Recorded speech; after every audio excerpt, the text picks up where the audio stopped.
지난 7월 박근혜 새누리당 전 비대위원장은 5년 만에 다시 대선 출마를 선언했다.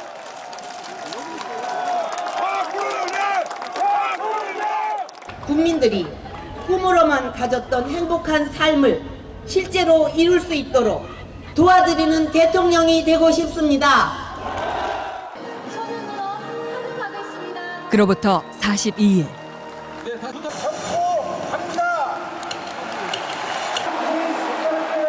박근혜는 새누리당의 대선 후보로 선출된다. (84%의) 득표율. 새누리당 전신인 한나라당을 포함해 최고 득표율이었다. 이번 대선에서 반드시 승리해서 새로운 대한민국, 꿈과 희망이 넘치는 대한민국 반드시 만들겠습니다. 피말리는 선거 전 120여일.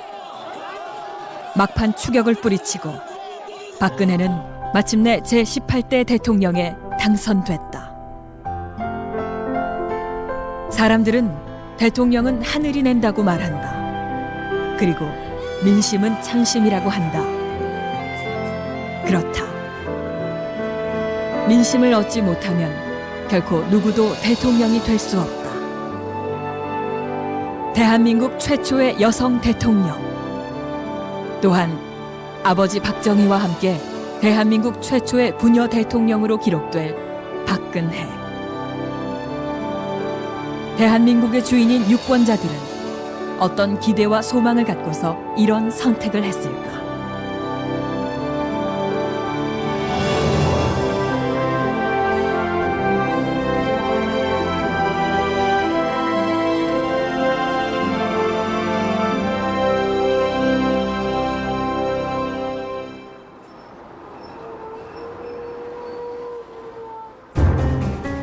지난 2003년 가을, 한 해 전 제16대 대통령 선거에서 한나라당이 선거자금 수백억 원을 불법으로 모았다는 사실이 드러나기 시작했다. 이른바 차떼기 사건으로 불린 대선자금 논란은 해를 넘기면서까지 지속됐다. 한나라당에 대한 국민 여론은 차가웠다.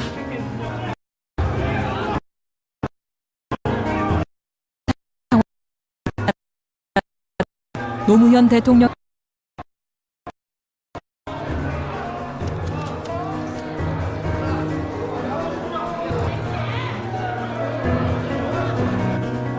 대통령 노무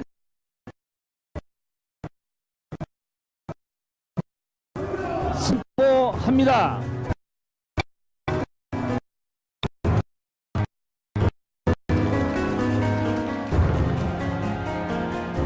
그러나 탄핵은 국민 다수의 지지를 받지 못했다. 탄핵에 반대하는 시민들은 거리에서 촛불을 들었다. 한 달 뒤에 17대 총선을 앞둔 상황.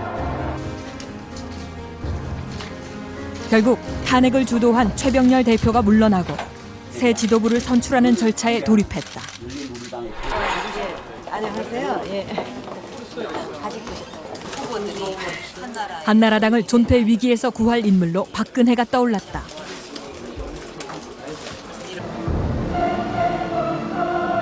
축하 꽃다발이 전해지겠습니다. 박근혜는 경쟁자를 물리치고 한나라당 대표로 선출됐다.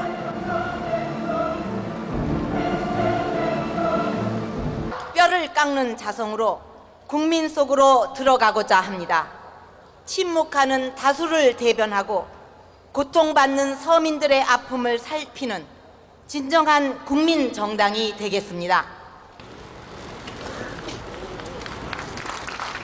구원투수로 나선 박근혜 신임 대표가 가장 먼저 한 일은 사주의 뜻으로 여의도 당사를 국가에 헌납하고 천막 당사로 이전한 것이었다. 당의 위기를 구출하기 위해서 정당사상 생각할 수도 없던 천막당사 이전을 결정했던 거죠. 천막당사의 그 정신은 오늘날 새누리당의 정신의 원천이다 이렇게 볼 수 있죠. 우리가 모든 기득권을 내려놓고 국민 속으로 가장 낮은 곳으로 들어간다는 정신이라 할 수 있습니다. 뒤이어 박근혜는 전국을 다니면서 국민과 만났다. 그리고 또 사과했다. 가장 절망적인 위기에서 제가 대표로 선택받았습니다. 저는 절망에 빠진 가정의 어머니가 된 심정으로 해나가겠습니다. 어려운 환경에서 10명의 자녀를 맡았더라도 어머니는 그 자녀들을 굶기지 않습니다. 어떤 수를 써서도 굶기지 않고 학교도 다 보냅니다. 그런 정신으로 하겠습니다. 어머니가 강한 것처럼 무슨 어려운 일도 할 수 있습니다. 고통스럽지만 꼭 이겨내서 여러분 앞에 당당히 서겠습니다. 새롭게 거듭난 저희 한나라당이 오늘보다 나은 내일을 만들겠습니다. 일하셔야 되지 않겠습니까? 민심이 움직이기 시작했다. 머리 숙여 눈물로 사과한 박근혜를 유권자들은 외면하지 않았던 것이다.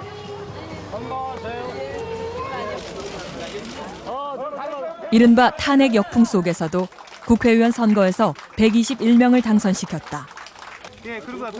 붕괴 위기에 있던 한나라당을 다시 일으켜 세운 것이었다.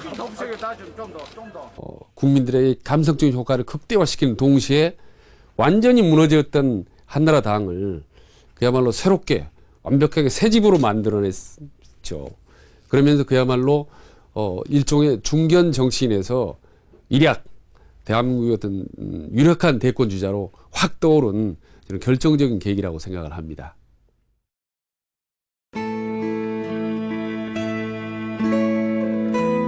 박근혜는 1952년 대구에서 박정희 육군 중령과 교사 출신인 유경수의 첫 딸로 태어났다.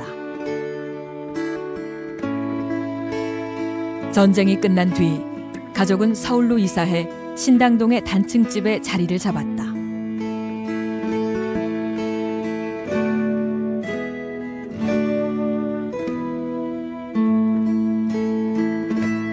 박근혜는 초등학생 시절 개구쟁이였다고 자서전에서 밝혔다. 당시 모래주머니 놀이, 고무줄 놀이, 공기놀이 세 종목을 두루 잘하면 동네 골목대장으로 등극할 수 있었는데 나는 골목대장이 되기에 충분했다. 당선인이 12살. 초등학교 6학년 때 아버지 박정희가 대통령이 되자 청와대로 이사했다. 청와대 생활은 개구쟁이였던 그녀를 바꿔놓기 시작했다. 내가 개구쟁이에서 차분한 소녀로 탈바꿈한 데 결정적인 영향을 끼친 것은 아버지가 대통령이 된 이후로 우리의 언행에 각별한 주의를 기울이신 어머니의 교육이었다. 어머니 유경수는 자녀들이 특별 대우를 받지 않도록 신경을 썼다. 박근혜는 그런 어머니를 이해하고 멘토로 삼았다. 생일인데 밥상이 한두 가지가 더 올라올 때가 있어요. 해산모 아니었나, 양념장에 잘게 썰어 담근 그런 게 아니었나 싶은데, 그러니까 아유 어머니 우리가 이렇게 먹다 신당동 가서 어떻게 해요? 그러는 거예요. 참 좀 슬프더라고요. 제가 이거 많이치도 않은데 이걸 가지고 어른스럽게 아유 나는 지금 더 허기 가지고 먹고 싶은데 그렇게 철이 나 있는 거예요.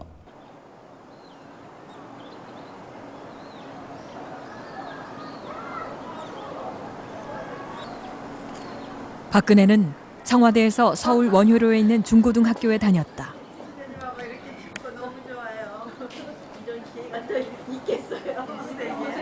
은사와 친구들은 박근혜가 대통령의 딸이라고 하기에는 너무 소박했기에 특별하게 기억한다. 그네가 여기를 축축축 하면 이거 오래 입으면 이런 데가 해지잖아요. 해지니까는 이제 그 선생님이 그때 임마 너는 대통령 딸인데 나 그것이 뭐냐 그랬더니 그 다음 날 걔가 이렇게 해서 이렇게 해가지고 꼬매고 입고 왔더래요. 그러니까 아니 대통령 딸이 새 옷을 입고 오지. 그러니까 그냥 아니에요.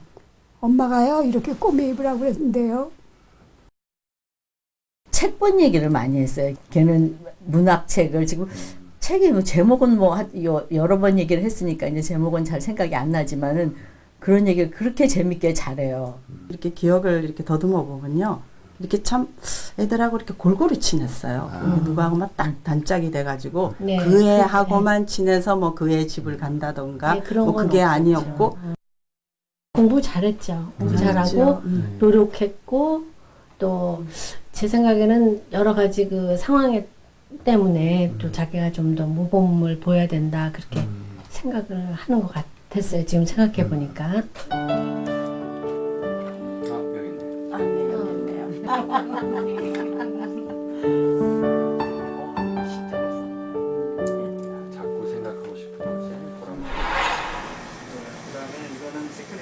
대학에서 전자공학을 가르치는 조남인 교수는 박근혜 당선인과 서강대학교 전자공학과 동기 동창이다. 내부적으로 저희 이제 남학생들하고 잘 어울렸죠. 조용히 어울렸습니다. 그런데 성격이 차분하거든요. 그런데 내심 보면은 어울리는 걸 좋아하는 것 같고 이야기하는 것도 좋아하는 것 같고 포용력이 좀 넓어요. 그래서 이 대화를 할 때 다른 의견을 누가 가졌다. 그럴 경우에도 뭐 반박하거나 그러지 않고 그냥 씩 웃는다든지 그렇게 하고 이렇게 다 받아주는 그런 성격이었던 것 같아요. 박근혜 당선인이 대학에 다니던 1970년대 초 대학가는 박정희 대통령의 10월 유신에 반대하는 데모가 잇따랐다. 박근혜는 학생들과 정치적인 논쟁을 피했다.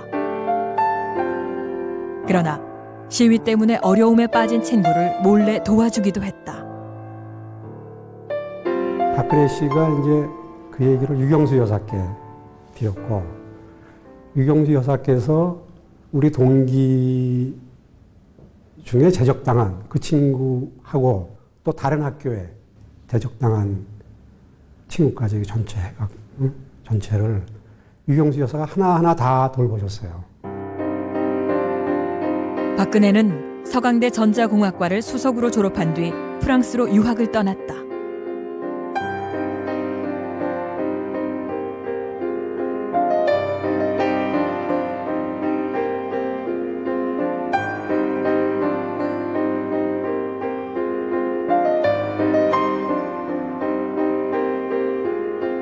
박근혜는 프랑스에서 어머니의 서거 소식을 들어야 했다. 엄격하지만 자애로웠던 어머니. 유경수 여사의 서거는 그녀의 삶에 시련과 고통의 시작을 알렸다.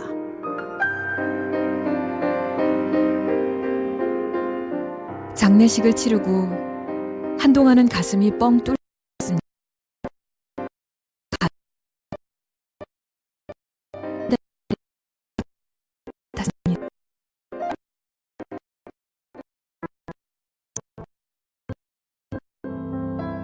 겨우 22살에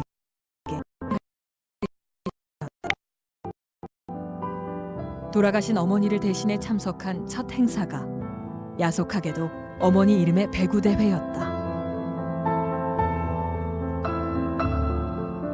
그녀는 아버지를 도와 공식 행사에 참석했으며 새마을 운동과 새마음 운동을 주도했다. 또한 어머니가 관심을 쏟았던 소외되고 어려운 사람들을 위한 활동도 적극적으로 펼쳤다.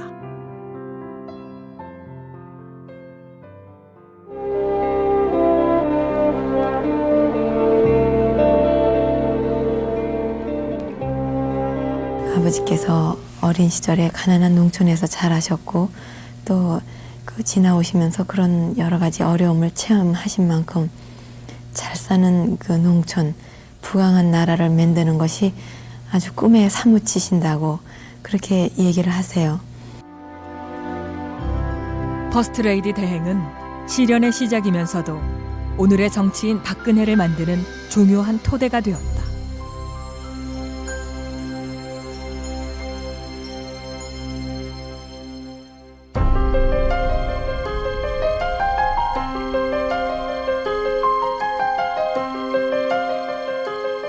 비극은 또다시 찾아왔다.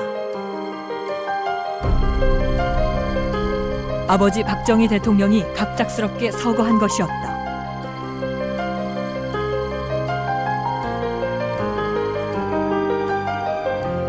아픔을 감추고 눈물을 훔치며 문상객을 맞아야 했던 박근혜.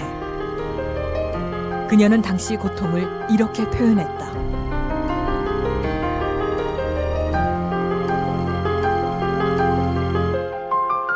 나는 아버지의 피 묻은 넥타이와 와이셔츠를 빨면서 터져나오는 오열을 참을 수 없었다.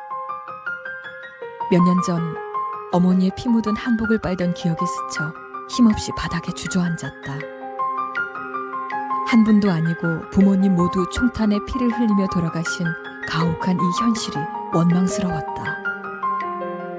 핏물이 가시지 않은 아버지의 옷을 빨며 남들이 평생 울 만큼의 눈물을 흘렸다. 죽을 만큼 힘든 고통의 시간이 지나고 있었다.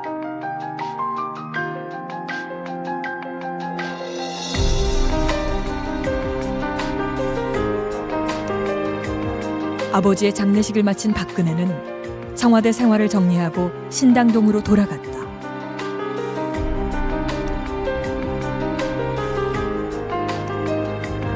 그녀의 나이 27대였다.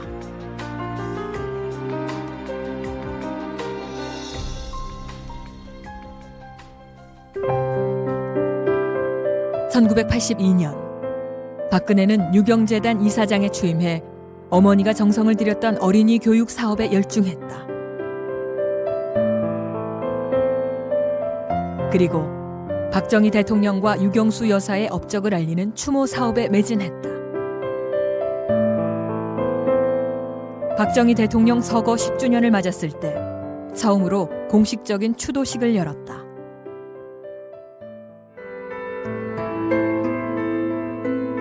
하지만 80년대 후반 들어 언론들은 박정희 대통령을 비판하는 기사들을 쏟아내기 시작했다.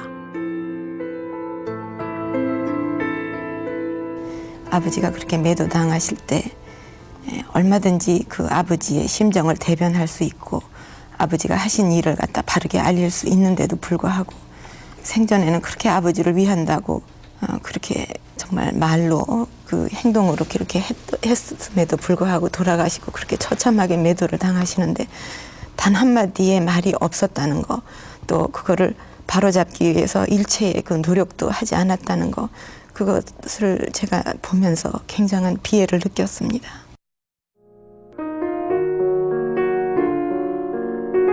세상에 대한 원망과 믿었던 사람에게 받은 상처를 여과 없이 드러냈던 시절이었다. 당시 정치는 그녀의 관심사가 아니었다.